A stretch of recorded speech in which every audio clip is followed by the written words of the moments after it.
Heather O'Rourke had been a Hollywood star for most of her life. Yesterday, she got worse, and on the way to the hospital, she died at the age of 12. Heather O'Rourke, the young star of Poltergeist, was adored by fans. But her sudden and mysterious death at just 12 years old shocked Hollywood and raised countless questions. What really happened that fateful day? Recently, Henry Winkler has revealed new details that challenge everything we thought we knew. Could there be more to Heather's death than meets the eye? You'll find out in today's video, The Fateful Day. No one saw Heather O'Rourke's last day coming. A slight unease like a stomachache began, but it quickly turned into something terrible. The child's gift had made a lot of people happy, so the quick change of plans was terrible for them. The star child, who was only 12 years old, woke up feeling sick. Her family always knew she was in a lot of pain, but at first they thought she had the flu or back pain. In the end, do these things happen a lot to kids? Still, Heather had been sick before, but this time it felt different. She looked like she was in more pain than before. Things got worse for her over the next few hours. She became less strong and happier than she used to be. Around noon, her family was going to the hospital. The doctors started to check them out as soon as they got there. They meant well, but the diagnosis they gave Heather didn't match how sick she really was. At first, they thought it was just a stomach problem that might be easy to treat. Even though time was running out, the real problem was kept secret. Heather was born with bowel stenosis, but no one knew she had been living with it. The inside of her got smaller because of this weird flaw, which she most likely hadn't known her whole life. Getting smaller over time had built up a big wall. Today, that blockage finally broke down. It caused an infection in the belly that was very dangerous. The virus was very strong and quickly spread through her body. A person goes into septic shock when their body's reaction to an infection hurts its own organs and tissues and could be fatal. Heather started to show signs of this. The stress made it hard for her to breathe, and her small body was having a hard time keeping up. Early on, doctors knew they were dealing with more than a regular illness. As soon as possible, Heather had surgery to try to stop the sickness and clear out her bowels. Even though she worked hard to stay living, the virus had already hurt her health a lot. Her organs started to fail because she was in septic shock. No matter how hard the medical workers worked, the damage was too great. In the operation room, as the doctors worked to stabilize her, a scene of sadness and need came together. They did everything they could to give Heather a chance, even though it wasn't likely. The stress her body had been under since yesterday, when it was so young and full of life, was too much for it to handle. Heather O'Rourke died in the evening of February 1st, 1988. The news shocked people all over Hollywood and the world. Fans tried to understand how someone so busy and young could be taken away so quickly. Friends and family couldn't believe she was gone in just a few hours. She was smart and loved. People were worried about how long it had been since someone noticed she was sick. Gut stenosis at birth is not common and usually doesn't cause too much trouble. That can make it look like other stomach problems. Heather, on the other hand, had set it off in a quiet way. All of these things came together in the worst way possible on that terrible day. As Heather's final moments raised questions, Henry Winkler's words offered a deeply personal perspective that shook Hollywood.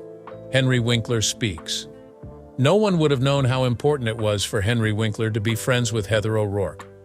The popular actor who played Fonzie on Happy Days was more than just a star in the movie business.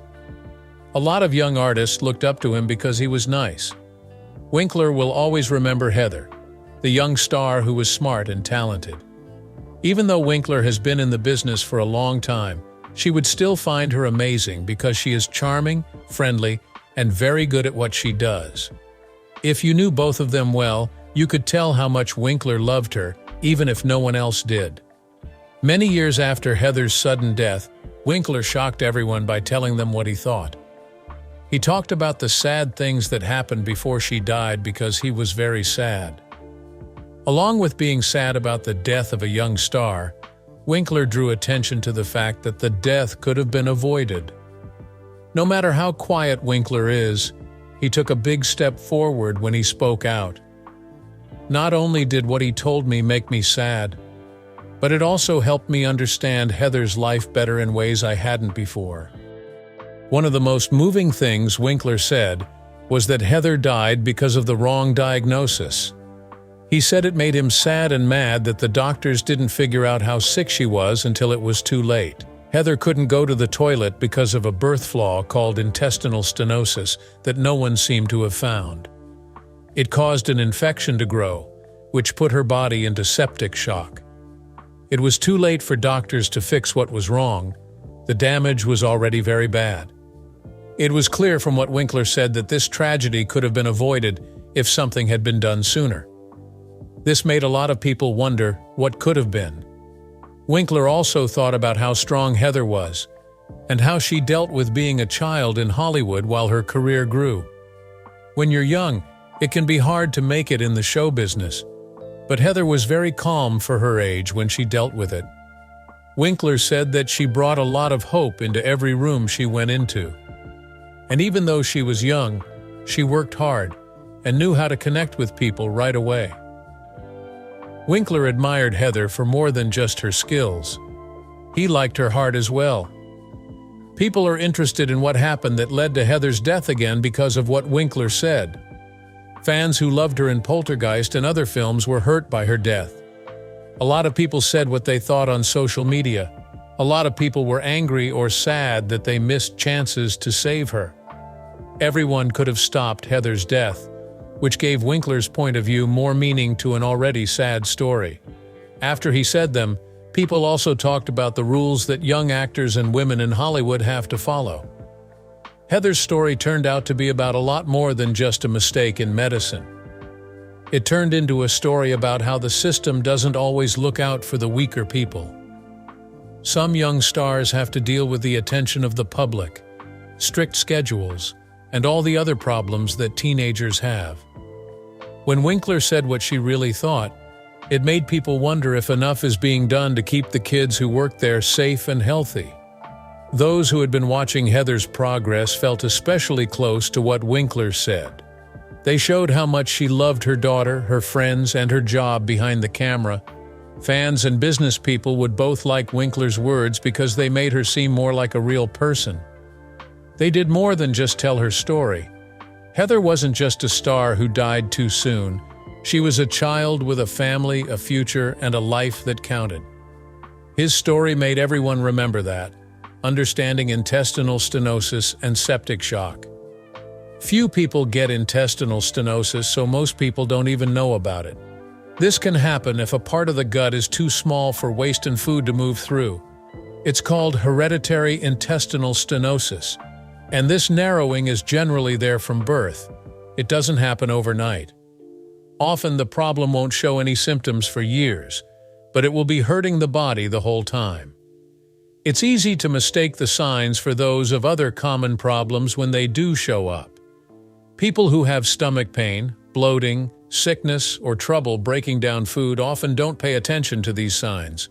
On the other hand, these signs let someone with gut stenosis know that something is wrong. The cutting down could make a blockage that gets worse over time and could be more risky. Heather ORourkes' illness turned out to be a time bomb. She couldn't feel her gut getting tighter, but it finally turned into a full blockage. The gut can't get rid of waste the way it should because of this. It starts to build up instead, which leads to pressure and swelling. This makes a sickness more likely, which is a much bigger issue. Germs that are bad for you can grow in the gut when it is swollen and blocked. These germs get into the bloodstream through the walls of the gut and spread all over the body. This very dangerous sickness is called septic shock.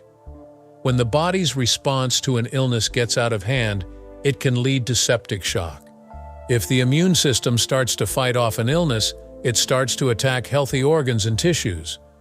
If your blood pressure drops and your heart, kidneys, or liver start to fail, your body goes into emergency mode. Heather died from septic shock and bowel stenosis at the same time. Things had been getting worse for years, but the signs didn't look like anything else, so no one thought anything was wrong. Because of this, some people don't know they have hereditary intestinal stenosis. If the narrowing wasn't bad at birth, the symptoms might be mild and simple to miss. When it comes to young people who seem healthy in other ways, doctors might not even think to look for it. And there's more trouble. The signs of gut stenosis often look like signs of less serious conditions, like food allergies or stomach bugs. If a person has gut problems over and over again, it might take more than one test to figure out what's wrong. Folks thought Heather's signs were those of a common illness, which meant she had to wait to get the help she needed. It's already hard enough without having septic shock. Docs have a harder time stopping an illness in time when it spreads quickly.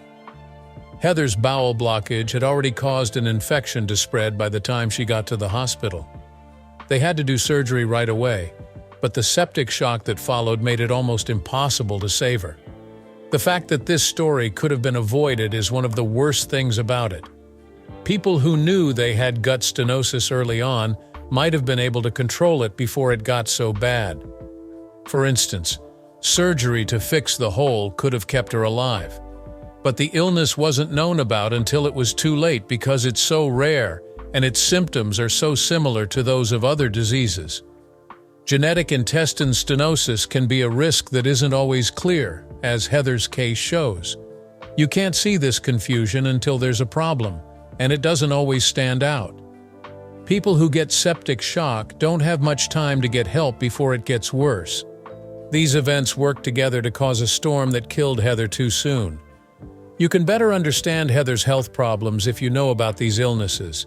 It was hard for even experienced doctors to handle the case when intestinal stenosis, which has mild symptoms, was mixed with septic shock, which goes away quickly and kills. While medical facts explain her condition, could the Poltergeist Curse hold clues to the series of misfortunes that followed? The Poltergeist Curse. The Poltergeist movie series was famous for more than just its scary effects and exciting stories. Over the years, it became famous for something much darker, a string of real deaths that people started calling the Poltergeist Curse. Heather O'Rourke's untimely death wasn't the first or only problem with the series, but it was one of the most talked about ones, which made people think that something bad was going on with the movie. The curse stories began when the first Poltergeist movie came out in 1982. Dominique Dunne, the movie's oldest daughter, was tragically killed by her ex-boyfriend not long after the movie came out. She turned 22 years old not long ago. Supporters were shocked by the death, which was the start of a trend that was almost too scary to ignore. Was it just bad luck, or was there something else going on? The disturbing events kept happening throughout the series. Julian Beck died of stomach cancer at the age of 60, not long after playing the scary preacher Cain in Poltergeist 2, The Other Side. His illness wasn't a surprise, but it added to the already terrible string of events that made things even worse. Then Will Sampson showed up, and he also showed up in the movie. He died just 1 year after the movie came out from problems that came up after a heart-lung repair. These back-to-back losses made people even more sure that the team was cursed. By the time Poltergeist III was made, the story about the threat had turned into a full-blown myth. After Heather O'Rourke's death in 1988, when she was only 12 years old, many people were sure of what they thought. Her innocent face and famous line, "They're here," will always be associated with movies. It felt like the last creepy piece of the puzzle was missing when I lost her so quickly and in such awful circumstances. People began to look for reasons. Were these events linked by something more sinister, or was it all just a coincidence? Some people said that the use of real bones in the first movie's controversial pool scene had cursed the set because it was disrespectful. Others didn't believe the idea at all, saying that the events, while sad, had nothing to do with each other and were just bad timing. People who believed in and didn't believe in the Poltergeist Curse were both interested in finding the truth. On the one hand, it was clear that the string of bad luck was scary. Losing so many people who were working on the same project at the same time seemed strange, which made some of it hard to chalk up to luck. Others, on the other hand, said that big movie projects need hundreds of people, and that the chance of something terrible happening to someone is not as low as it might seem. Even so, the scary links could not be ignored. Strange things that happened on the set, technology issues that weren't fixed, and a creepy vibe around the movie all added to the mystery. People who believed in the curse were affected by more than just the deaths. There was an aura that seemed to hang over the series and cast a shadow over everyone involved. People are still very interested in the Poltergeist Curse. Was it real, or did people's love of a good story make it seem more intense than it really was? The disasters were real to those who lived through them, and they left scars that would never heal. How did the press cover Heather's death? Everyone loved the story after Heather O'Rourke died when she was only 12 years old. Because of how well she played the lead role in the Poltergeist films, she became a famous young actor in Hollywood. Fans were shocked when she died, so the news quickly covered everything. Her story was soon told on TV and newspapers and in magazines, with headlines screaming about how quickly she got sick and how sad she died. The first reports were mostly about the medical emergency that killed her. Details about her intestine blockage and septic shock were widely shared, but they didn't have any clinical value for a long time. Right away, the news started to spread a story that made her death sound more dramatic than it really was. Reports are full of words like mystery and shock, which make people curious and build tension. This plan not only got people's attention, but it also changed how people saw the disaster. Several sources highly supported the idea of the Poltergeist Curse, using Heather's death as the most recent example of the so-called haunting pattern linked to films. They focused on the magical part instead of her health, or the fact that a talented young star had died, which added drama to a sad story. Even though it was big news, this kind of coverage sometimes took away from the real issues being talked about, like how the wrong diagnosis put off her care. The media also had a big impact on how Heather's family was portrayed. As her parents grieved over the death of their child, they were closely watched. To make their stories more interesting, reporters made guesses about their decisions, asked her about her medical background, and looked into her personal life. This constant focus on the family's pain turned their private loss into a show for the public. As if the newsworthiness wasn't enough, conspiracy ideas began to spread soon after Heather's death. Some people couldn't understand why a young girl who looked healthy would die so quickly.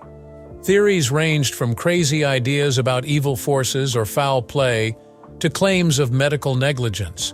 It was hard to tell what really happened because these ideas were picked up by tabloids and spread to other media sources. One very strong opinion linked her death to the Poltergeist films, saying that her appearance on the show had cursed her in some way. Others made guesses about unknown medical conditions or strange events that didn't make sense from a medical point of view. Even though none of these ideas were backed up by evidence, they were well received by fans who wanted to understand the disaster on a personal level. When these rumors spread, people's memories of Heather changed in big ways. Instead of being remembered for her skill and beauty, her legacy became mixed up with rumors and lies. The circumstances of her death, not her acting skills, were the most important thing in her life and work. As media stories stirred emotions and theories, the courtroom became the next stage in the fight for Heather's justice. The aftermath in the courtroom. Unfortunately, Heather O'Rourke died too soon, which broke many hearts and started a series of court cases that made her sad story even more complicated. There were questions about the medical care she got after she died, which led to a lawsuit meant to find answers and figure out who was responsible. These court battles clearly showed how hard it was for her family to deal with the legal issues that came up after their beloved daughter died. As a result, Heather's parents sued the hospital and the doctors and nurses who treated her for wrongful death. This was the first major lawsuit. They said that her illness had been wrongly identified and that the time it took to find out how bad it was killed her. The case was mostly about the idea that Heather's life might have been saved by quick action and the right kind of care. The parents went to court to get justice for their daughter and to make sure that another child would not have to go through the same terrible thing. The court papers for Heather's case go into great detail about the events that led to her death. It was said that the doctors misunderstood her complaints after treating her for what they thought was a harmless illness. It wasn't until her situation got worse that the true extent of her intestinal blockage was found. It was too late to fix the damage that had already been done by septic shock.